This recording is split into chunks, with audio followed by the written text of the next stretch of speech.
करने का दिन है, परमेश्वर को पुकारने का दिन है। जरूर हम सब प्रतिदिन उसको पुकारते हैं, लेकिन एक दिन परमेश्वर ने हमको और आपको ऐसा दिन दिया है कि हम एक दिन एक झुंड के रूप में परमेश्वर को धन्यवाद देने के लिए इकट्ठे हो सके। कल मैं मस्जिद के पास खड़ा था गैस सिलेंडर लेने के लिए। वहां हम देखे जैसे उनका नमाज पढ़ने का टाइम होता है, वो अपना टाइम का बहुत पक्का अपना वो स्पीकर खोल देगा, 5 मिनट वो खुदा को पुकारता है। जैसे वो पुकारे वैसे सारे लोग जल्दी जल्दी दौड़ करके, क्योंकि जुमा जो शुक्रवार है वो मुस्लिमों का आराधना करने का दिन है, और वो जल्दी जल्दी तैयार होकर के आ रहे हैं। बच्चे लोग भी आ रहे हैं, बूढ़ा लोग भी आ रहा है, महिला नहीं जाती हो है ना। अभी तक वहां पाबंदी है महिलाओं के लिए, लेकिन एक ऐसा स्थान है कि महिलाओं के लिए हमारा प्रभु यीशु मसीह सबके लिए दरवाजा खोल दिया है, सब इकट्ठे बैठ करके भक्ति करें। लेकिन वहां ऐसा नहीं। मैंने देखा ये कैसे भी लटर पटर कैसे भी जीते हो, लेकिन भक्ति करने के लिए इनके अंदर कितना लगन है, कितना प्यास है, कितना गुण है। ये मैं खड़े खड़े सोच रहा था, प्रभु अगर इन लोगों के जीवन में आप काम किया तो ये कितना प्रभु के लिए काम करने वाला लोग होगा। ये मैं दुआ ऐसे खड़े खड़े दुआ कर रहा था। तो आज का जो दिन है हमारे और आपके लिए मुकर्रर किया गया है, उसको हम बहुत महत्व दें। आराधना के लिए सारे कामों को छोड़ करके हम एक दिन परमेश्वर को धन्यवाद देने के लिए आए। इस आदत को जब आप बना लेंगे, आपका जीवन वैसा नहीं रहेगा। पास्टर आपको मोबाइल के द्वारा सूचना दे या ना दे, लेकिन आपके अंदर आराधना करने के लिए एक उत्साह होना है। नहीं, हमको आराधना में जाना ही है, आराधना के बाद सब कुछ करेंगे। अब उसका रज्जी जान का फ्यूलन है, अंतिम संस्कार। उनकी चर्च का एक विश्वासी से चर्चा कर रहा था भाई कितने बजे फ्यूलन है। बोले पास्टर 10 बजे से 12 बजे तक मिलने वाले लोग आएंगे, 12 बजे हम लोग चर्च जाएंगे और चर्च में 1 घंटा 1.5 घंटा लग जाएगा, इसके बाद वहां जाएंगे। हमने कहा चलो कोई बात नहीं। देखिए कितना वो लगन के साथ उसके अंतिम संस्कार में भी लगे हैं कि किसी न किसी तरह से प्यारो परमेश्वर के प्यारो। लेकिन हमको और आपको मृत्यु के समय नहीं, बल्कि जब हम जिंदा हैं उस समय भी हमें परमेश्वर की आराधना करने की आवश्यकता है। आराधना करने की आवश्यकता है, क्योंकि वो जीवितों का परमेश्वर है। और यहां पर हम देखते हैं एक सुंदर बातों को, भजन संहिता 94 को जैसा आपने पढ़ा है, ये परमेश्वर सबका न्यायी है, उसके विषय में है। इस अध्याय को आप कई बार पढ़े होंगे, कई बार इन वचनों के ऊपर मनन किए होंगे, विचार किए होंगे। लेकिन यहां पर एक खास बातें, कुछ पदों पर हम विचार करेंगे। अगर आप 17 और 18, 19 वचन को आप पढ़ेंगे, यहां पर एक विशेष बातों को परमेश्वर अपने लोगों के लिए रखा है। पढ़िएगा 17, 18 वचन 19 तक। यदि यहोवा मेरा सहायक ना होता, हाँ, तो क्षण भर में मुझे चुपचाप होकर रहना पड़ता। बस यहां पर एक बहुत सुंदर बातों को पवित्र आत्मा ने मार्क किया है। भजनकार कैसा प्रार्थना कर रहा है? यदि परमेश्वर मेरा सहायक ना होता,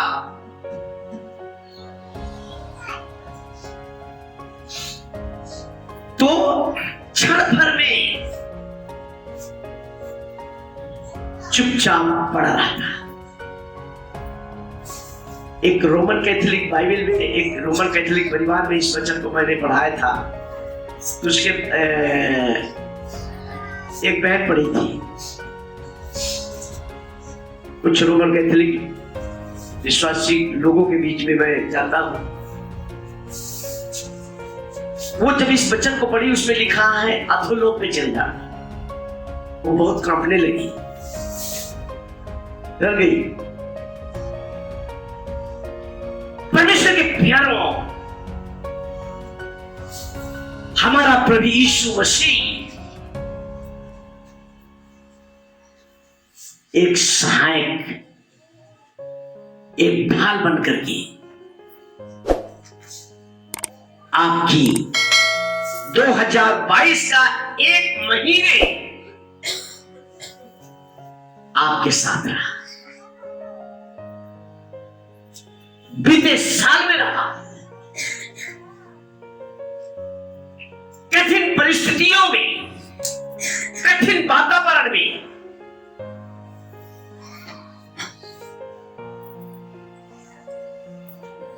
जब चारों तरफ हाहाकार है,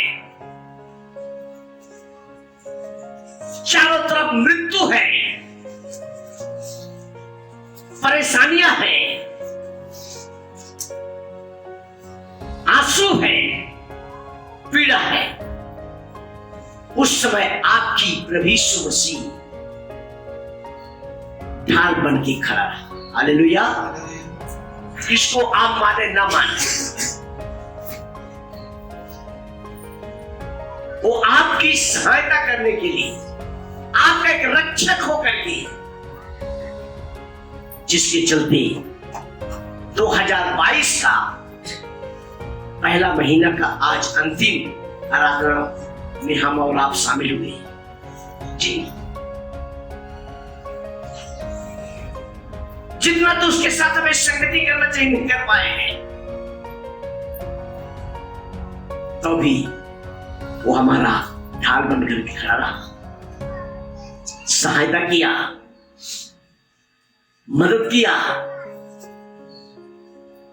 अपनी दृष्टि आपसे हटाया नहीं। जरूर शरीर है, शरीर में कई प्रकार की बीमारियां आई होगी, ठंड है, ठंड लगा होगा, लेकिन ऐसे परिस्थिति में आपको परमेश्वर ने संभाला है, आपकी रक्षा किया है। और 18 में लिखा है, जब बहुत डर था, या लिखा पांव फिसलने लगा, तब क्या हो गया? क्या लिखा है? जब मैंने कहा, हाँ, मेरा पांव फिसलने लगा है जी, तब हे यहोवा तेरी करुणा ने मुझे थाम, तेरी दया, तेरा अनुग्रह, तेरी करुणा, तेरी कृपा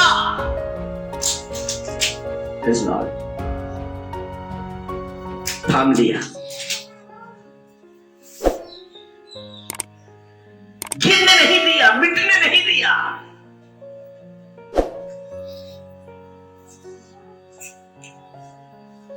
परमेश्वर के प्रियो, बाइबल कॉलेज के विद्यार्थी लोग, जरा सोचिए, एक साल ऐसा ही गुजर गया। कितना डर भय था, फिसलने पर था। 11-12 बच्चे आए, जवान लोग आए, लेकिन कितने लोग फिसल करके पीछे चला गया। लेकिन उसमें से 7 लोग दृढ़ता के साथ उनको परमेश्वर ने संभाला। वचन सीखने के लिए परमेश्वर ने उनकी मदद किया। सोचिएगा जवान लोग,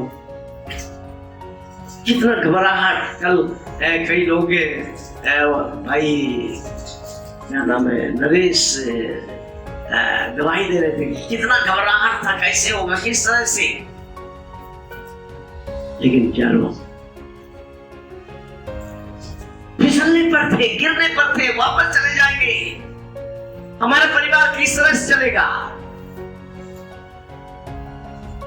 लेकिन जिसकी सेवा करने के लिए वो अपने को निर्णय सौंपे हैं, वो गिरने नहीं दिया। हमारा प्रभु यीशु मसीह, हालेलुया, गिरने नहीं दिया और उनको पूरा 1 साल प्रभु की वेदी के सामने बैठ करके इस परमेश्वर के वचन को सीखे। भाई बहन, आप भी कई बातों में आप बहुत डरे होंगे, फिसल जाएंगे, क्या होगा, कैसे हो जाएगा। शायद आप संकेती में गुजरे होंगे, कई आम निराशा में गुजरे होंगे, लेकिन आपके पैर को फिसलने नहीं दिया। आपके परिवार को बेकार नहीं होने दिया, आपके बच्चों को बेकार नहीं होने दिया। जब आप गिरने पर थे, हमारा प्रभु यीशु मसीह संभालता गया। जब आप फिसलने पर थे, वो आपको उठाता गया। जी, कितना दयालु है, कितना प्रेमी है परमेश्वर के प्यारों। एक और बार उस दयालु प्रभु यीशु मसीह हम और उसकी करीबी में होकर के हम उसको और पुकारे और उसकी आवाज को और उसकी पवित्रता को और उसकी सुंदरता को और उसकी मनोहरता को हम अपने जीवन में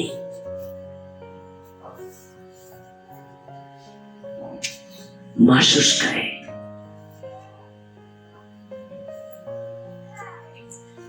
ताकि हमारा जो जीवन है उसकी सुगंध से हमें भर दे। और 19 वचन में एक और सुंदर बातों को हम देखते हैं, पढ़िएगा। जब मेरे मन में बहुत सी चिंताएं होती है जी, तब हे यहोवा तेरी दी हुई शांति से मुझको सुख में होता है। देखिएगा, इतना चिंताओं में गुजरे होंगे। इस साल में 1 महीना गुजर गया, कितना चिंता, इस तरह से कैसे होगा, इस तरह से होगा। कई प्रकार की चिंता से डूबे रहे होंगे। कई लोगों को चिंता के मारे नींद भी नहीं आया होगा।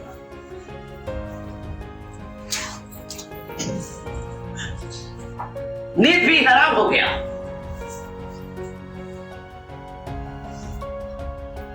लेकिन यहां एक वायदा है।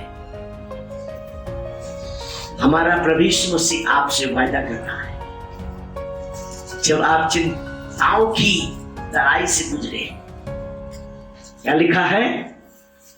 यहां लिखा है, बहुत सुंदर वचन है, बहुत सी चिंताएं होती है, तब हे परमेश्वर तेरी दी हुई शांति मुझे सुख देता है। जो हमारा प्रभु यीशु मसीह शांति का राजकुमार है, वो आनंद और खुशी देने वाला है,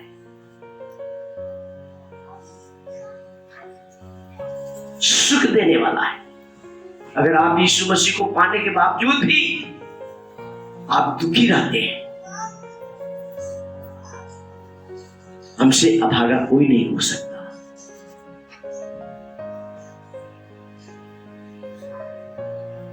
अगर आप यीशु मसीह को पाने के बावजूद भी एक खुशहाल जिंदगी नहीं जी पा रहे हैं,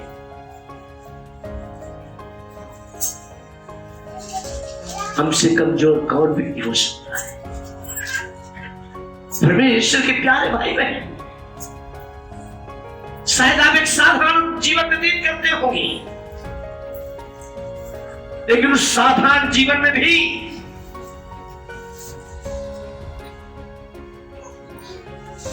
वो आपको खुशहाल रहने वाला परमेश्वर है। जिस स्थिति में आप पाए जाते हैं, उस स्थिति में आपको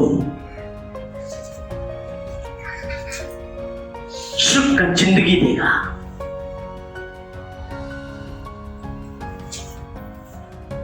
आज एक और बार हम अपने आप को प्रभु के हाथों में सौंपे। प्रभु, अगर आपको पाने के बावजूद भी हम दुखी हैं, आपको पाने के बावजूद भी निराश हैं, आपके पाने के बावजूद भी हम आंसू बहा रहे हैं, क्या कारण है?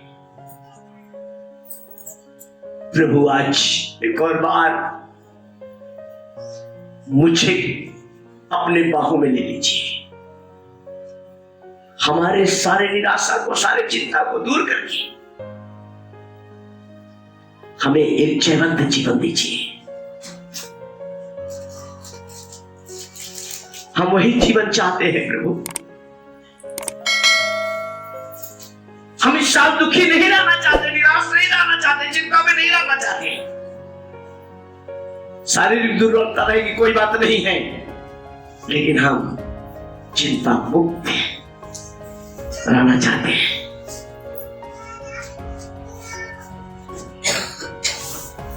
आपको प्रभु यीशु मसीह उन चिंताओं से दूर कर सकता। शायद आप बीमारी के चलते चिंता में होंगे, अपने कमजोरियों के चलते चिंता में होंगे, अपने बाल बच्चों के चलते चिंता में होंगे, हम नहीं जानते हैं। या कई ऐसे जो जिंदगी के अंदर कई रुकावटें हैं,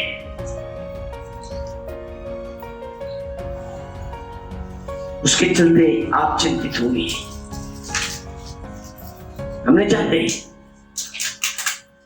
लेकिन आप जैसी परिस्थिति में हैं, उससे वो आपको आजाद करके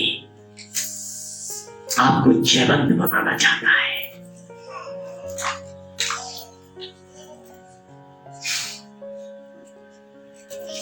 आपको विजयी जिंदगी देना चाहता है, आशीषों से भरी हुई जिंदगी देना चाहता है। लेकिन कब? जब उसको हम अपने जीवन में जगह देंगे।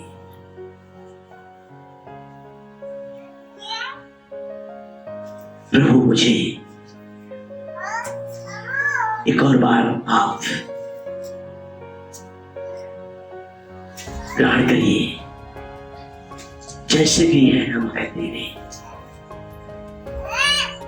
आज एक और बार प्रभु हमें ये जो साल दिया है एक मकसद के लिए, कि हम चिंताओं से मुक्त जिंदगी को जिए, ताकि हमारा जीवन दूसरों के लिए एक आशीष का कारण होने का है। ऐसा करने के लिए परमेश्वर हमारी मदद करे। परमेश्वर इस वचन पढ़े और सुने जाने पर बहुत ऐसे आशीष दे।